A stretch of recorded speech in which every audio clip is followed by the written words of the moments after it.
and pathogens can be a real nuisance in the agricultural sector. They determine the quality and the quantity of your produce as a farmer, and if not properly controlled, they can result in detrimental losses, which is why most of our farmers across the globe have a love-hate relationship with agriculture. Thank you, Zimbabwe, for tuning into yet another informative edition of your program. This is Agricultural New Directions, Agribusiness, a platform which we specifically created for our farming community and the various stakeholders in the agricultural industry right here in Zimbabwe. We discuss business principles, business ethics and fundamentals, and their application in the agricultural industry as we pave way towards achieving Vision 2030 as a country. Now, in this very episode, we are going to be looking at crop protection. And to discuss this and more, I am joined by Tawanda Nixon Mangisi. He is the Vice Chairperson of CropLife Zimbabwe, Marketing Support Manager of Syngenta for 4 countries, which are Zimbabwe, Mozambique, Malawi, and Angola. Tawanda, thank you for joining us today. Pleasure to be here, Wadza. How are you? Yes. Tawanda, as I have alluded to earlier, pathogens and pests can be a real nuisance. And you are the Vice Chairperson of CropLife Zimbabwe. You manage about 4 countries, which I've just outlined. What is CropLife? What does it resemble? Thank you, Wadza, for asking that very important question and for giving us as CropLife a platform to explain to Zimbabwean farmers who we are and what we do. So you'll find that CropLife Zimbabwe is an association of 26 member companies who are in the business of development, formulation, as well as distribution and importation of agrochemicals and animal health remedies. So we're talking of anything that you use to apply to the crops, to the livestock, as well as to the soil. Our members are in the business of doing that. We are affiliated to CropLife Africa Middle East, and we do have a Southern African hub, CropLife Southern Africa, and all of these 3 associations are affiliated to CropLife International. So you realize that crop life or crop management, crop protection issues are actually important at a global level. So here as CropLife Zimbabwe, we are trying to make sure that issues that are pertinent at a global level are also addressed at a local level so that our farmers move in step with global trends. Thank you so much, Tawanda. That was very detailed. Now we are going to look at the mandate of CropLife. What do you resemble? Thank you. So as I've alluded to in terms of global trends, you'll find that our mandate is 2-pronged. We have a mandate to our members. We also have a mandate to the farmers who are the customers, our members' customers. So what we do on behalf of our members is we lobby government. We talk about policy with government, anything related to legislation with respect to crop protection chemicals. And then with respect to the farmers, we are talking about stewardship. We are talking about responsible use. We are talking about empty container management. We are talking about effective use of chemicals, all those things so that the farmer sustainably uses crop chemicals. So in brief, that is our mandate, Wadza. Yes. So our episode is anchored on crop protection, a discussion on crop protection. What is crop protection for the sake of our audience there at home who are watching? What is crop protection? When we zero in specifically on crop protection, obviously we are talking about horticultural crops, food crops, any type of crop, whether it's citrus crops, plantations. We know that there is pests, there is diseases, yes, whether in the soil-borne, seed-borne, or that come with the environment. So crop protection is really the business of making sure that we give the crop a chance to actually achieve its potential. How do we do that? We give remedies to make sure that farmers can come in time and apply remedies to mitigate against those. But most importantly, it's not only about applying chemicals. It's the whole range of integrated management practices, including cultural practices. So we find that our members, we make sure that we encourage our members to talk about other cultural practices. We talk of crop protection. We talk of scouting. All those kinds of things. We talk of bio remedies, all those kinds of things that eventually help the farmer to practice what we call sustainable agriculture. So in a nutshell, that is what we call crop protection, Wadza. Yes, Tawanda. Now as we round off our segment, just out of curiosity, our Zimbabwean farmers, I understand that you are in 4 countries, you represent 4 countries as the marketing support manager of Syngenta, Mozambique, Zimbabwe, Malawi and Angola. Zimbabwean farmers, how are they embracing crop protection, their performance? Are they understanding the fundamentals of crop protection? You are up and about in the farming community. You interact with farmers. Some are into horticulture, tobacco, maize production. How is it? I think it's a continuous learning process, Wadza, and you realize that our agricultural sector is, vast in the sense of the segments. Our farmers are really classified, different classes, but largely we've seen that farmers embrace crop protection technologies. And this is also why we are there as CropLife, to encourage our members to then take out the technologies to do demonstration plots, trials, all those kinds of things. Different segments embrace crop protection in different manners, or in different levels. You will find that if you go into the tobacco sector, for instance, there is almost 100% use of crop protection chemicals. If you go to the small scale farmers, who do maybe maize, for instance, it might be 30% or even less. So you find that people still want to go and pick out fall armyworm using their hands, or use all sorts of funny things. So it's still a little bit disaggregated, but I would like to say that farmers seem to be embracing, and we see an increased use of crop protection technology in Zimbabwe. Yes, Tawanda, your comments in just a minute. Our government is on record through the Ministry of Lands, Agriculture, Water, Fisheries and Rural Resettlement, is on record emphasizing on production. I understand that crop protection becomes fundamental, Indeed. Becomes key. Indeed. Just your comments, your views and your sentiments. I think without the whole integrated crop protection management system, it will be difficult to raise the level of production in Zimbabwe. But what I've seen, like I've alluded to earlier, with the zeal that our members and other players in the industry, and I would like to compliment the government, the ministry in particular, for the effort and the push to talk about production. They talk of productivity, which is really increased in per unit area. So you need crop protection to make sure that you can increase that yield per unit area, so that the farmer at the end of the day is in this business sustainably. And once you talk of sustainability, we are also talking of the return on investment per small area. And crop protection is really key, is integral, for the farmers to achieve that, Wadza. Yes, thank you so much, Tawanda. There you heard it, viewers. He is saying sustainability is equivalent to profitability, your return on investment. Now, viewers, we are going to go on a short commercial break. We'll be right back with this and more in the second segment of your program. Don't go anywhere.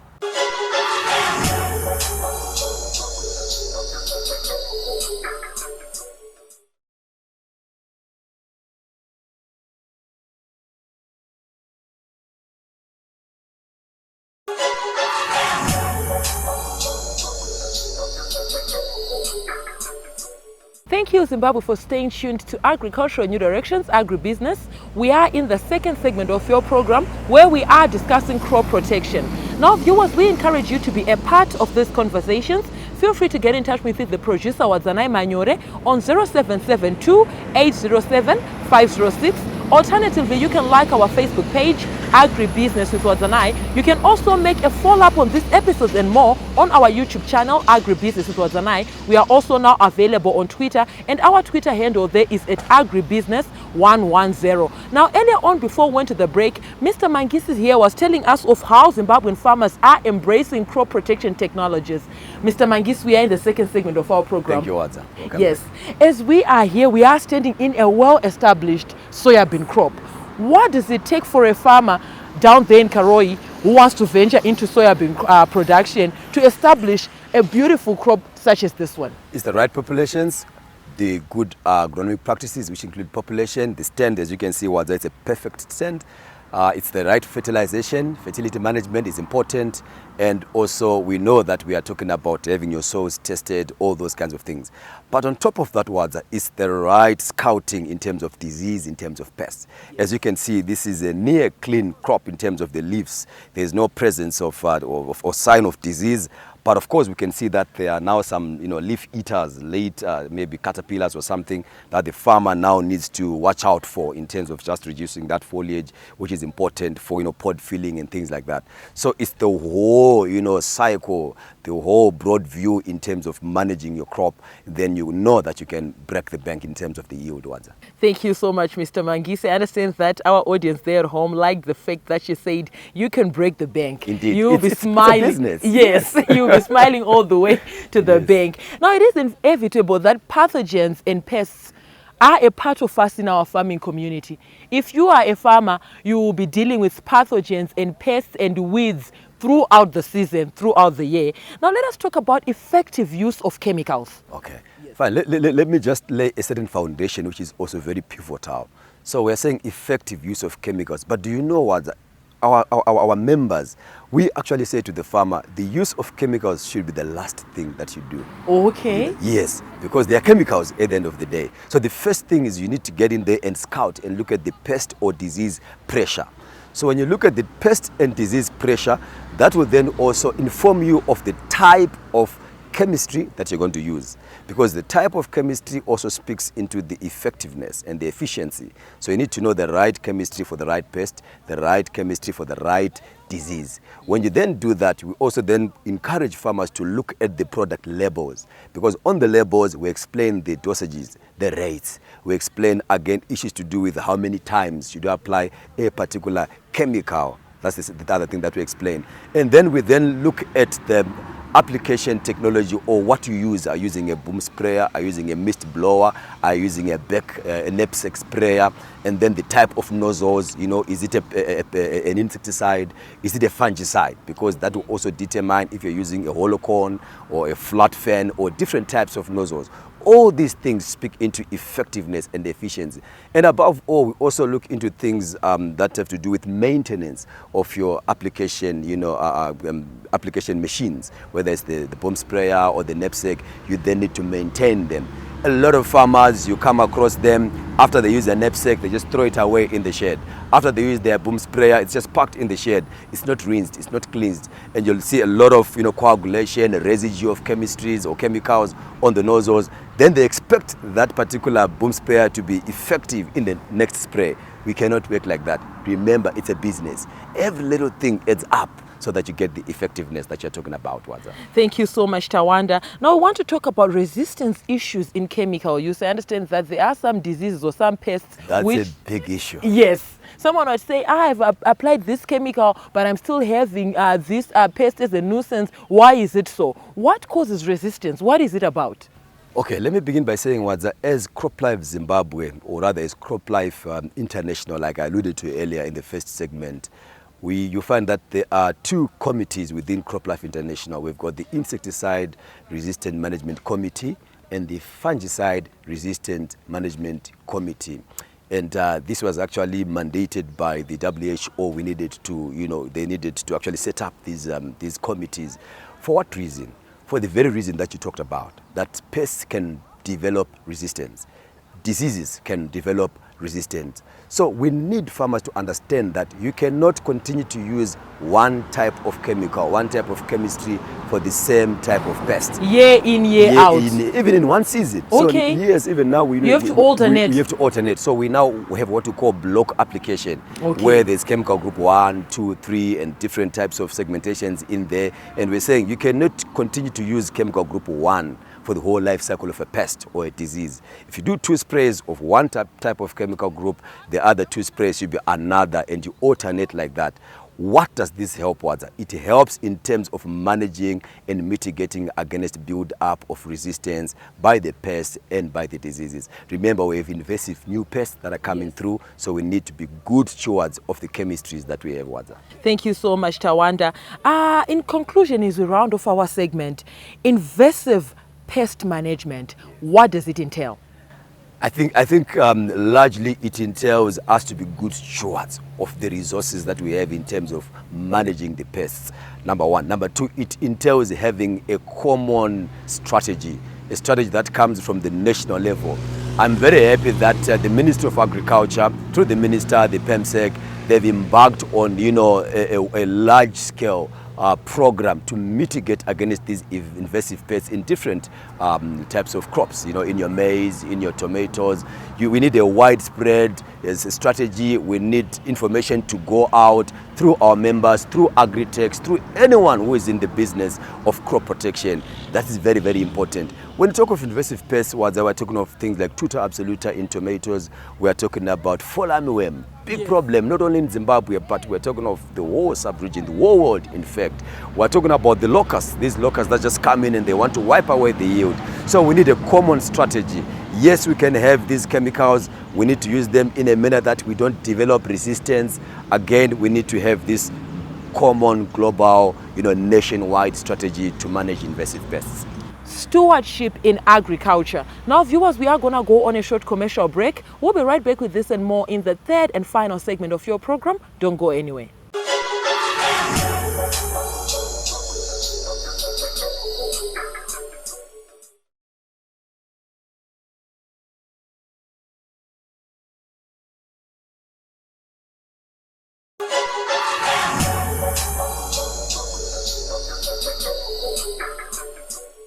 Thank you, viewers, for staying tuned to Agricultural New Directions, Agribusiness. We are in the third and final segment of our program, and in this episode, we have anchored it on a discussion on crop protection.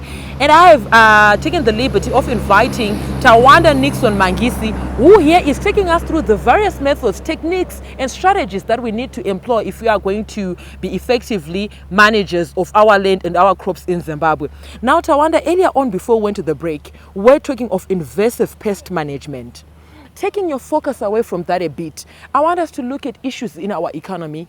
We are faced with food security, food insecurity as a threat to our country. We have issues such as export growth, import substitution. All these play a role in our economy as we pave way towards achieving Vision 2030 as a country. But then again, there is crop protection. There is the effective use of chemicals in our crops. Since that, we might have issues to do with our yields being affected, reduction of yields. Pathogens and pests are a nuisance. They reduce our yields. They compete for water and nutrients with the main crop. Take us through these issues of food security, import substitution, export growth, aligning them to crop protection. Thank you, Wadza. We have to be thankful, to the heavens for such a magnificent season. So what does that mean? It means already we are a step ahead in terms of food security. Our biggest enemy to food security in our region has been the droughts. 3 years of drought, 4 years of drought, or, erratic rainfall. But in this year, we've had excellent rains. We've also had this, the game winner in terms of our small-scale farmers, the Fumvudza project. Yes. I was saying to someone, we know that in a year like this one, Fumvudza is a bonus. In a bad year, Fumvudza is the safety net. Yes. So people must not confuse, with the place of Fumvudza. It's a game winner in this year, it's a safety net in a drought year. It's just that this year the stars were properly aligned. Exactly. We had abundance in rainfall. Yes. And we still need it. So yes. It's one of the things that we need to continue to push to make sure that our small-scale farmers are upgraded in terms of the place that they play in the contribution to food security. If my history serves me well, small-scale farmers, communal farmers used to contribute not less than 50% into the grain basket of Zimbabwe. And I think they still hold such a position. So it's important to make sure that we have the ducks in a row with the small-scale farmers in terms of food security.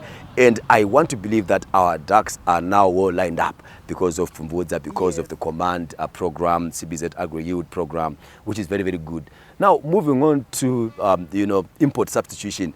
Obviously, when we have higher yields, when we have volumes, I'm happy that the informal information out there is talking of 80,000 hectares of soybean.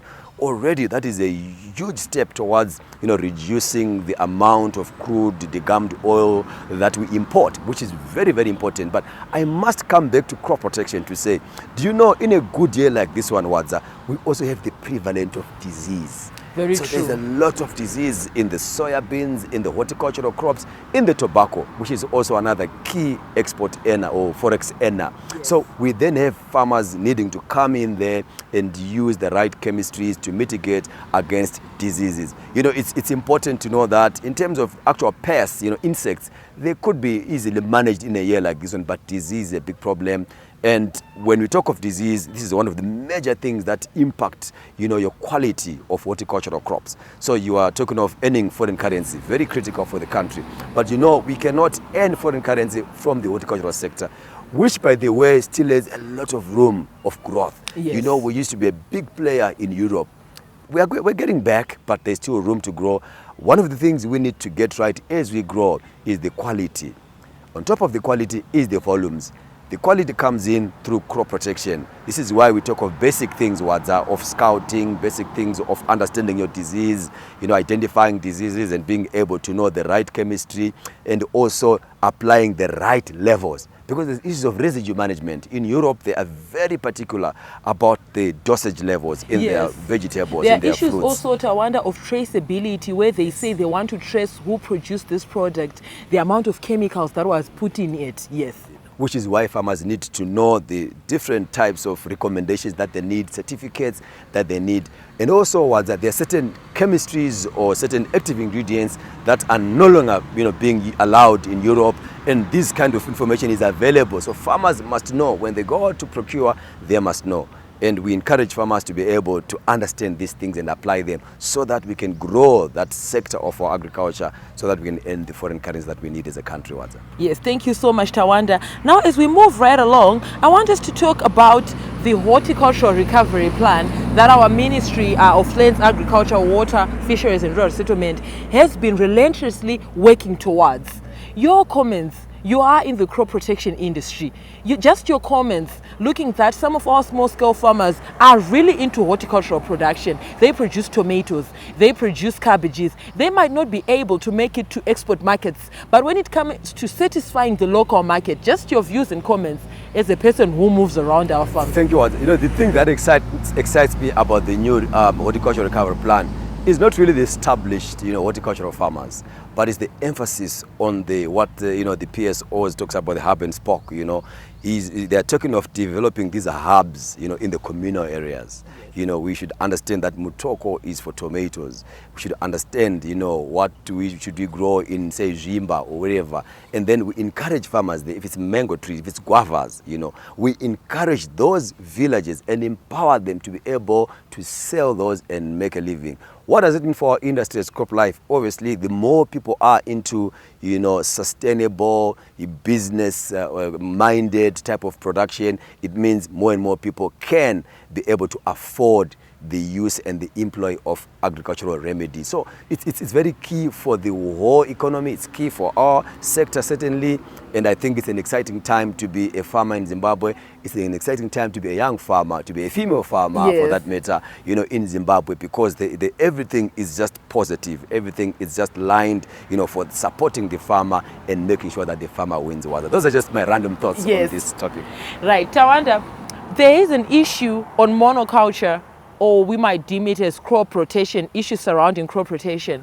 In our line of work, moving around various farms, some repetitively grow tobacco on the same area year in, year out, citing the application of nematicide, saying that your comments on crop rotation, what does it do to our youth as a country? Some might run away with the fact that, I have this small piece of land, so what am I supposed to do? I'm into tobacco production anyway. As we round off our program, let us talk about crop rotation. I understand that it is a biological remedy instead of the chemistry remedies that we are talking about. Your sentiments when it comes to crop rotation. So if you remember, when we started off, I said we use chemicals as the last resort. Yes. So, and it's a management system. And this management system includes cultural, includes biological, it includes the chemicals as well. Yes. So what we're saying is that there is a place for crop rotation. It's very, very important. It allows, management of pest and disease build up. It doesn't matter you have one block. It means that you plan your years, your cycle, in a sense that you give that land a rest. Even in the Bible, God commanded people to give the land a rest. Yes, very true. Because the land the soil is a living organism. I think just last week there was a global workshop on soil health, root health, where they were talking about the small-scale farmer, the large-scale farmer being the first port of call in terms of managing the health of the soil. Yes. The health of the soil is critical if we're going to maintain, yields, we're going to maintain food security like we talked about.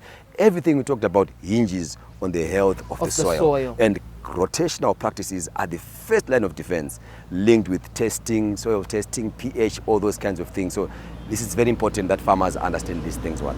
Thank you so much, Tawanda. It was a pleasure having you with us today. Same here. Thank you so much. Yes. There you heard it, viewers.